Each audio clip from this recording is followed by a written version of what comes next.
Delivery time ng aming manpow. Ordered by Mr. Kevin. And ang the best baker ng aming manpow bake siopaw is Rose. Ang aming magandang nagde-drive ng Karoo. So kami din magdi-deliver. Ito pala guys, may delivery charge pala guys. Pag Niagara Falls, nasa $12. Pero outside Niagara Falls guys, depende sa layo yung delivery charge.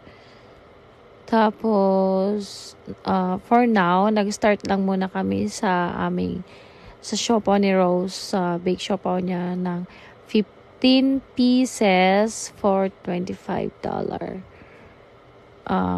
Napakasarap talaga niya guys. Kailangan niyo siyang matikman. So, ito sila guys, tinikman nila muna ito bago sila kumain. So, nung natikman nila, tsaka sila umorder. And it's, wow! Napasarap talaga yung kain. Napa-order talaga sila guys, as in. You'll never regret. Ayan guys, palabas na ang aming buyer. Waiting na lang. There you go. Here you go.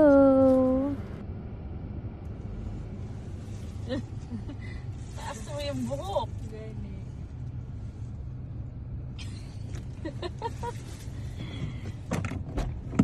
Ay, ang bagong suki. 12, no? Ang dugang? Oo. Naman. Ano, kanina, abi? Ha? Abri. Wala ka di uban sa ilaha? Wala. Naman. Huwag ka nga mas kinan. Yeah, Wala man. rate 1 to 10? Unsa man na? Rate 1 to 10. Buang mo ni si Tala mo ka more. Sige na ba? Rate 1 to 10 lagi. Abri ang gang.